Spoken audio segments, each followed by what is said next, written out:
السلام عليكم ورحمة الله وبركاته. الحمد لله رب العالمين والصلاة والسلام على رسوله الكريم وعلى آله وصحابه أجمعين. أما بعد، فأعوذ بالله من الشيطان الرجيم. بسم الله الرحمن الرحيم. إن الله وملائكته يصلون على النبي يا أيها الذين آمنوا صلوا عليه وسلموا تسليما. اللهم صل على سيدنا ومولانا محمد سيد المرسلين وعلى محيي السنة مشکل کشا حضرت مولا علی علیہ السلام. اللهم صل وسلم وبارك عليه. প্রিয় সুধী, যে যেখান থেকে আমাদেরকে দেখছেন, দেশে বিদেশে দূরে কাছে, যে যেখান থেকে দেখছেন সকলকে জানাই আন্তরিক শুভেচ্ছা অভিনন্দন। আমি আপনাদের সামনে দুই একটা কথা বলবো। আমাদের MDS 5 টিভি থেকে এই মাস রজবুল মুরাজ্জাবের মাস, পবিত্র রজব শরীফ। এই রজবের মাস যখনই আগমন করতেন, আল্লাহর পেয়ারা মাহবুব নবী রাহমাতুল্লিল আলামিন আল্লাহর হাবিব সাল্লাল্লাহু আলাইহি ওয়াসাল্লামা সবসময় এই দোয়া পড়তেন, আল্লাহুম্মা বারিক লানা ফি রজব ওয়া শাবান ওয়া বাল্লিগনা রমাদান। রজব মাস বড়ই বরকত মাস, বড় মহিমান্বিত মাস, যেই মাসকে আল্লাহর মাস বলা হয়। এই মাসের পহেলা বৃহস্পতিবার, এটা বড় বুজুর্গি রাত্র, বড় বরকতময় রাত্র। এই রজবের পহেলা বৃহস্পতিবার রাতে রসুল করিম রাউফুর রহিম সাল্লাল্লাহু আলাইহি ওয়াসাল্লামার পবিত্র নূর মুবারক নূরে মুহাম্মদী সাল্লাল্লাহু আলাইহি ওয়াসাল্লাম সৈয়দুনা হজরতে খাজা আবদুল্লাহ রাদিয়াল্লাহু তাআলা আনহুর উরুস থেকে সৈয়দাতুনা হজরতে আমেনা রাদিয়াল্লাহু তাআলা আনহার রেহেম শরীফের মধ্যে আগমন করেছেন, গেছেন। এই কারণে এটা বরকতময় মাস। আবার এই মাসে 27 তারিখ দিবাগত রাত্রে রাহমাতুল্লিল আলামিন পেয়ারা নবী সাল্লাল্লাহু আলাইহি ওয়াসাল্লাম আল্লাহর আরশের মেহমান হয়ে আল্লাহর দিদারে গেছেন। মেরাজুন নবী সাল্লাল্লাহু আলাইহি ওয়াসাল্লাম, রসুল পাকের মেরাজ ঘটেছে, সেই কারণে বরকতময় মাস। আবারও এই মাসের মধ্যে 13ই রজব শের খোদা মুশকিল কুশা মাওলা আলী আলাইহিস সালাম পবিত্র মক্কাতুল মুকাররমায় কাবা শরীফের ভিতরে জন্মগ্রহণ করেন, ওনার বেলাদাত হয়, শুভাগমন করেন। এই মাসে 14 তারিখে সুলতানুল হিন্দ আতায় রসুল বান্দা নওয়াজ গরিব নওয়াজ খাজাগান হুজুর খাজা মাইনুদ্দিন চিশতি আজমিরি সঞ্জরি রাদিয়াল্লাহু তাআলা আনহুর শুভাগমন, জন্মদিন। এই মাসের 6 তারিখে 6 রজব গরিব নওয়াজের ইয়াউমে ওফাত, ইয়াউমে আখের তথা উরুসে পাকের দিন। এইভাবে অসংখ্য ঘটনাবলীর কারণে এই রজব বড় বরকতময় মাস। আর বিশেষ করে এই রজব মাস যখন আসতো, আল্লাহর হাবিব তো আমি আগে বলেছি দোয়া করেছেন, রজবের মাস বড় বরকতের মাস। সেই কারণে আল্লাহর হাবিব সাল্লাল্লাহু আলাইহি ওয়াসাল্লাম বলেছেন যে আল্লাহ, রজবের পূর্ণ বরকত আমাকে দান করো, আমাদেরকে দান করো, শাবানের পূর্ণ বরকত দান করো, রমজান পর্যন্ত নেখায়াত বৃদ্ধি করো। এভাবে দোয়া করতেন আল্লাহর হাবিব সাল্লাল্লাহু আলাইহি ওয়াসাল্লাম। বিশেষ করে আমি যে কথাটা বলবো সেটা হলো এই রজবের 13 তারিখ, 13ই রজব, কাবা আল মুশাররাফা, কাবার ভিতরে জন্মগ্রহণ করা, এটা মাওলা আলীরও শরফ এবং কাবারও শরফ। কাবার ভিতরে জন্মগ্রহণ করা মাওলা আলীর ইজ্জত ও সম্মান, মাওলা আলীর সম্মান, এবং মাওলা আলী কাবার ভিতরে জন্মগ্রহণ করা এটা কাবারও সম্মান। মাওলা আলী আলাইহিসসালাম এমন এক জাত, এমন এক সত্তা, তিনি দুনিয়ার কোনো সাধারণ ঘরের মধ্যে জন্মগ্রহণ করেন নাই। যেই ঘরকে আল্লাহর ঘর বলা হয়, বাইতুল্লাহ বলা হয়, সেই আল্লাহর ঘরের মধ্যে, খানায় কাবার মধ্যে শেরে খোদা মুশকিল কোষা মাওলা আলী আলাইহিসসালামের শুভ বেলাদাত হয়, জন্ম হয়।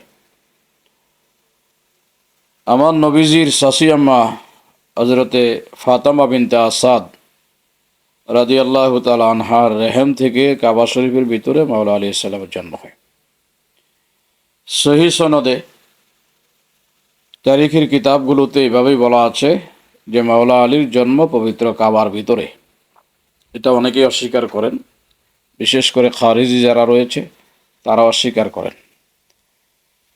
মাওলা আলী আলাইহিস সালাম এমন এক সত্তা যার ব্যাপারে রাসূল করিম আলাইহিস সালাম বলেছেন যে আনা মাদিনাতুল ইলম ওয়া আলিয়ুন বাবুহা, আমি নবী হচ্ছি এলেমের শহর, এলেমের ঘর, এলেমের মার্কাজ, আর সেই ঘর, সেই মাকামের দরজা হচ্ছে মাওলা আলী আলাইহিস সালাম। রসুলের বলাটা ছোট হলেও, ছোট্ট করে হুজুর বলেছেন আনা মাদিনাতুল ইলম ওয়া আলিয়ুন বাবুহা, আমি এলেমের শহর, আলী দরজা। কথাটা ছোট, কিন্তু এটার গভীরতা, এটার বাস্তবতা অনেক ব্যাপক, বিস্তৃত। মাওলা আলী আলাইহিস সালাম এমন এক সত্তা, এমন এক জাত, যার মহাব্বতবিহীন, যার ভালোবাসাবিহীন রসুলুল্লাহর সন্তুষ্টি অর্জন করা বড় টাফ। মাওলা আলী আলাইহিস সালামের ভালোবাসা, মহাব্বত, ওনার প্রেমে মজে থাকার নামই হচ্ছে রসুলুল্লাহর সন্তুষ্টি। মাওলা আলীর প্রেমে যারা পড়েছেন তারাই মাওলা আলীকে জানে, চিনে, বুঝে। আর মাওলা আলী আলাইহিস সালামের প্রেমে যারা পড়েন নাই তারা বুঝে না।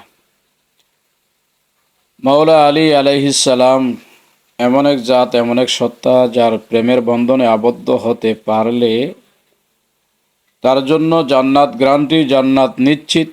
মাওলা আলী আলাইহিস সালামের প্রেমের বন্ধনে আবদ্ধ হতে পারলে রসুলুল্লাহর সন্তুষ্টি নিশ্চিত। আর রসুলুল্লাহর সন্তুষ্টি যখন নিশ্চিত হবে তখন আল্লাহর সন্তুষ্টি নিশ্চিত, আল্লাহর সন্তুষ্টি যখন নিশ্চিত হবে তখন জান্নাত নিশ্চিত। এক কথায়, যদি কেউ জান্নাতে হকদার হতে চায়, জান্নাতকে নিজের জীবনে নিশ্চিত করতে চায়, তাহলে তার উচিত, তার উপরে ওয়াজিব হলো মাওলা আলী আলাইহিস সালামকে ভালোবাসা, মোহাব্বত করা। আনসার সাহাবায়ে কেরাম মদিনাতুল মুনাওয়ারার মধ্যে তারা বলাবলি করতেন যে আমরা মুমিন এবং মুনাফেক এই দুইটার পার্থক্য করতাম, ব্যবধান করতাম, আলাদা করতাম মাওলা আলীর মাধ্যমে। মাওলা আলী আলাইহিস সালামের ভালোবাসা এটা মুমিনের আলামত, মাওলা আলী আলাইহিস সালামের দুশ্মনী, গোস্তাখি করা মুনাফেকের আলামত। এক কথা, যারা মাওলা আলীকে ভালোবাসেন, মোহাব্বত করেন, মাওলা আলীর প্রেমের বন্ধনে যারা আবদ্ধ হন তারা মুমিন, আর যারা দুশ্মনী করেন তারা মুনাফিক। মাওলা আলী আলাইহিস সালামের মোহাব্বতের কারণে অনেকেই অনেক কথা বলে থাকেন।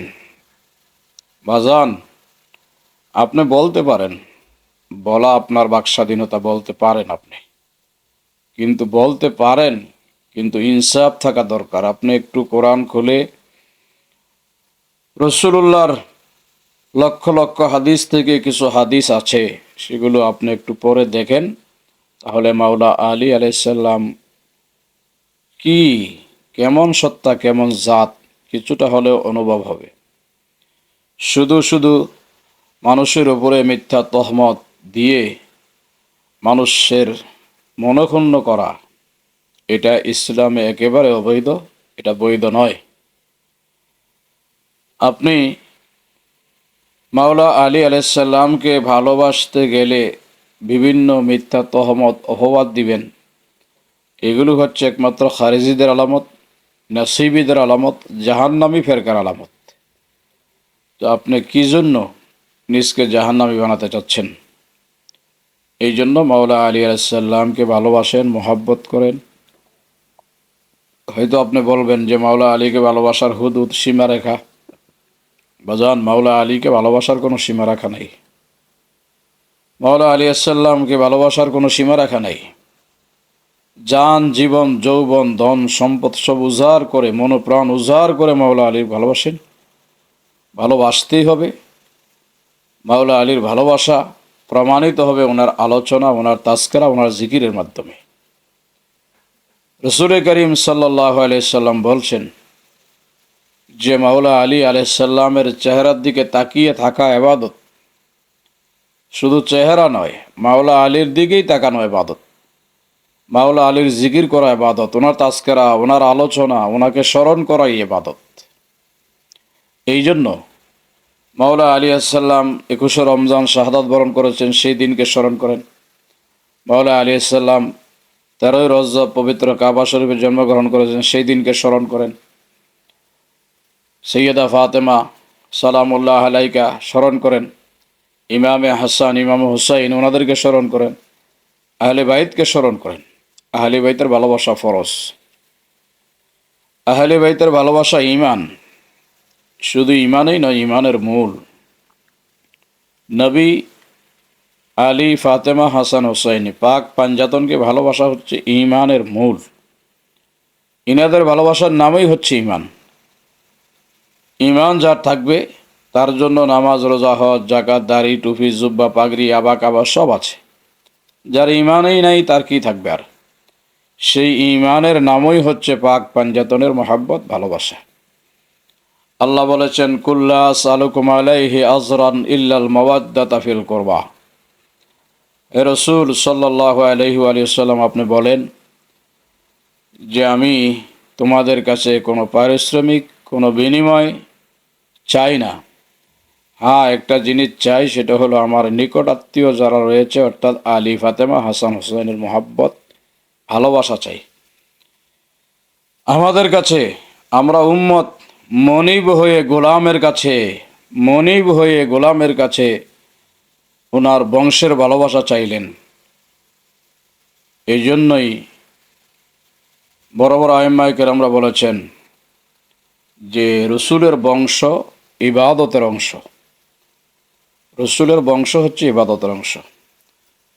তো সেই রসুল পাক সাল্লাল্লাহু আলাইহি ওয়া সাল্লামের আহলে বাইতের ভালোবাসা যাদের অন্তরে থাকবে, মোহাব্বত যাদের অন্তরে থাকবে, আহলে বাইতের প্রেমে বন্ধনে যারা আবদ্ধ থাকবে, তারাই মোমেন। যারা গোস্তাকি করবে তারা মুনাফিক। আর এই মুনাফিকদের আযাব হবে কঠোর শাস্তি হিসেবে। আল্লাহ বলছেন, ইন্নাল মুনাফিকিনা ফিদ দারকিল আসফালি মিনান নার।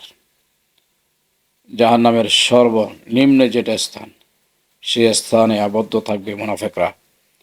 আহলে বাইতের ভালোবাসা দিয়ে আমাদের ইমানকে সাজাই, জিন্দেগিকে সাজাই। আহলে বাইতের জিকির, পাশাপাশি আহলে বাইতের ইত্তেবা, দুইটাই আমরা ধরে রাখবো। আল্লাহ পাক আমাদেরকে তৌফিক দান করুক। পাক পাঞ্জাতনের মুবারক কদম থেকে যেন আমরা বিচ্ছিন্ন না হয়ে যাই। পাক পাঞ্জাতনের কদম ধরে যেন আমাদের জিন্দেগি সাজাইতে পারি, সেই জিন্দেগি মোতাবেক চলতে পারি। আল্লাহ আমাদেরকে তৌফিক দান করুক। আসসালামু আলাইকুম ওয়া রাহমাতুল্লাহি ওয়া বারাকাতুহু।